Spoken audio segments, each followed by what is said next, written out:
मित्रों, 3 अप्रैल को एक बड़ा बदनाम ज़माना सहाफ़ी है सलाहुद्दीन शुएब चौधरी। ये अपनी फेक स्टोरीज़ की वजह से वैसे ही बदनाम है। इन्होंने 3 अप्रैल को यूरेशियन टाइम्स के अंदर एक स्टोरी लगाई।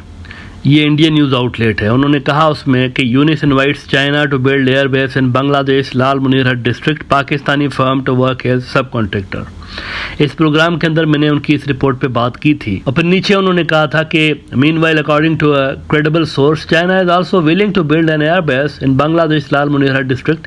Discussions on this matter also took place during the trip. लेकिन इसके बाद अगर आप नीचे देखें तो यूरेशियन टाइम्स वाले नीचे एक क्लैरिफिकेशन डाल रहे थे 3 अप्रैल को। Eurasian times can not verify the assertions of the guest author. उन्होंने ये लिखना मुनासिब समझा कि हम इसको वेरीफाई नहीं कर सकते जो कुछ भी बोल रहे हैं। लेकिन आज है 7 अप्रैल, 3 अप्रैल को इसने ये स्टोरी लगाई, आज है 7 अप्रैल। ज़रा देखते जाइए इंडियन मीडिया किस तरह से रूमर्स पर चल रहा होता है। आज है 7 अप्रैल और तकरीबन हर छोटे बड़े इंडिया के न्यूज़ आउटलेट के अंदर ये खबर लग गई है और फैक्ट की तरह लग गई है, फैक्ट बता के कि ये होने ही होने जा रहा है। मोहम्मद यूनुस ने कर दिया है काम और अब चाइनीज़ और पाकिस्तानी यहाँ पर आकर एयरफील्ड बनाएंगे सिलीगुड़ी कॉरिडोर के पास। उन्होंने फैक्ट बना के छापा हुआ है कई सारे इंडियन न्यूज़ आउटलेट्स ने। मिसाल के तौर पर आप देखिए 7 अप्रैल को फर्स्ट पोस्ट ने क्या लिखा है, जो चीज़ 3 तारीख को अफवाह थी, रूमर्स थे और यूरेशियन टाइम्स ने लिखा था कि हम इसको वेरीफाई नहीं कर रहे, ये जो कुछ भी बोल रहा है। लेकिन अब 7 तारीख आते आते वो चीज़ एक खबर बन गई, स्टोरी बन गई कि ये रियलिटी में ऐसा ही है। फर्स्ट पोस्ट की जरा आप रिपोर्ट देखिए आज की। China needles India with plans to build airfield in Bangladesh Lal Munirhat near chicken's neck. Experts who closely follow Bangladesh say if this happens, it could pose serious security risks for India, especially for the entire northeast region, including Sikkim and West Bengal, which would suddenly become much more exposed. उसके बाद देखिए DNA ने आज क्या खबर लगाई है।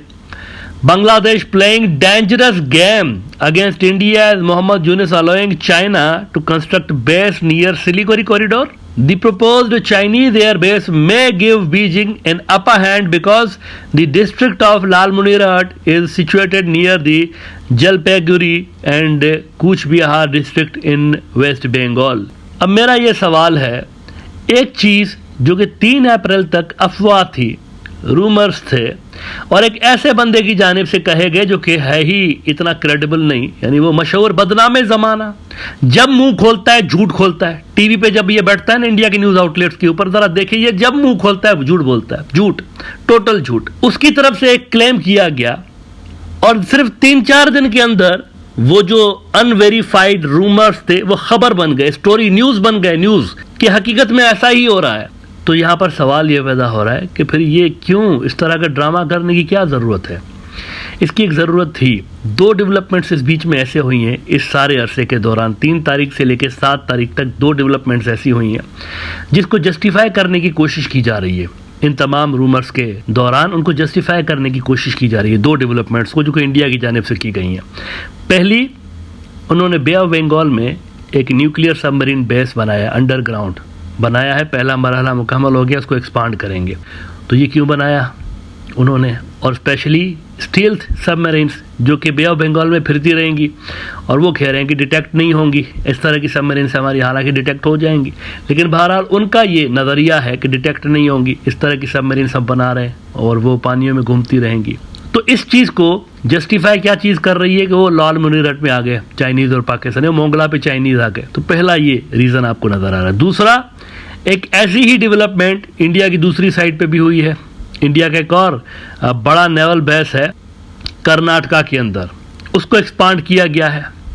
जो राजनाथ सिंह इंडिया के रिक्शा वाले मंत्री हैं उन्होंने जाकर उसको एक्सपांड किया है वहाँ पर और नई फैसिलिटीज़ वहाँ पर लगाई हैं। डेक्कन हेराल्ड ने रिपोर्ट किया है, defence minister Rajnath Singh arrives at Karwar naval base in Karnataka. During his visit to the base in the afternoon, he will also inaugurate some newly developed infrastructure at the key naval site. कहते हैं कि defence minister Rajnath Singh on Saturday arrived at the strategically located Karwar naval base in Karnataka where he will soon flag off Indian ocean ship Sagar. ये जो Karwar naval base है ये basically Pakistan के लिए इन्होंने बनाया हुआ है. यानी वहां से इनको जो थ्रेट फील होता है उसको काउंटर करने के लिए ये बेस उन्होंने बनाया हुआ था।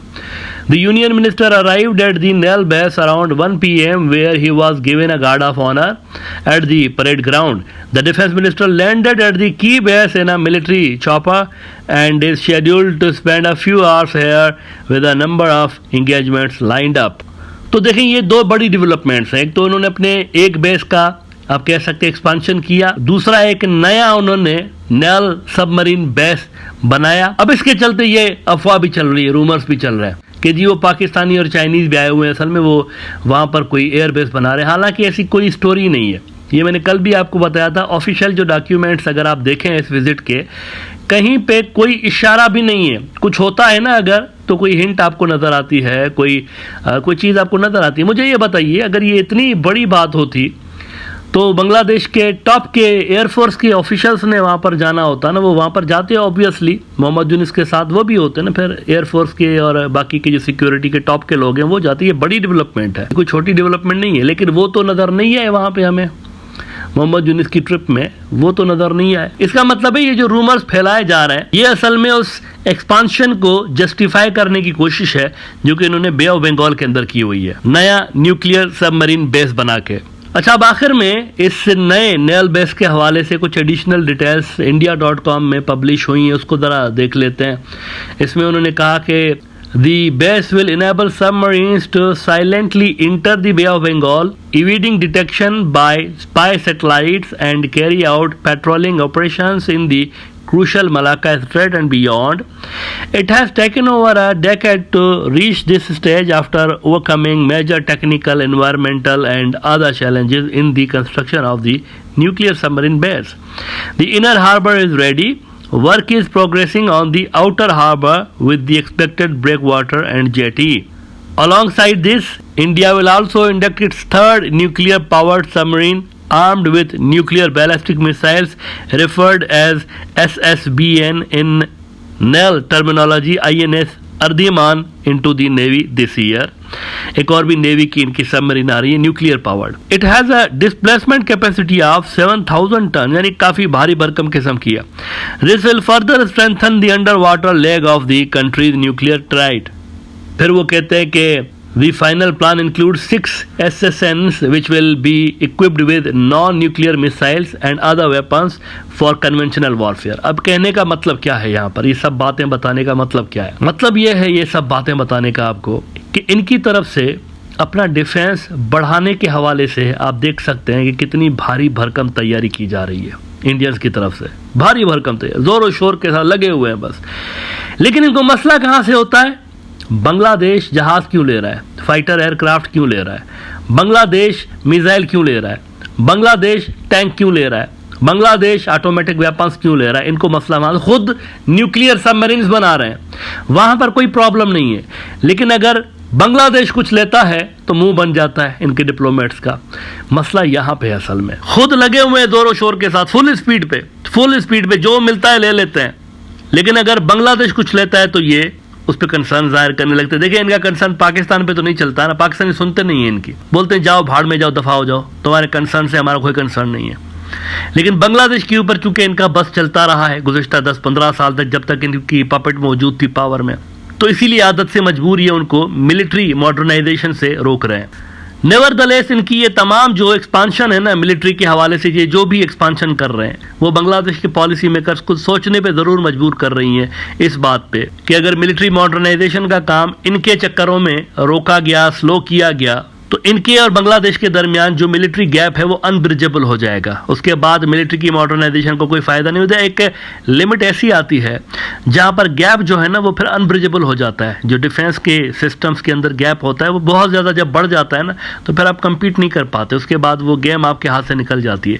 ये मामलात को वहां तक लेकर जाने के चक्कर में इंडियंस, अब चीज़ें वहां तक ना जाए, इसके लिए ज़रूरी है कि बांग्लादेश ज़ोरों शोर के साथ अपने डिफेंस को बेहतर बनाने पे काम करे, और ये जितना भी थ्रेट पोज कर रहे हैं इंडियंस, उसके लिए कोई अच्छा काउंटर मैकेनिज्म स्टैब्लिश करें।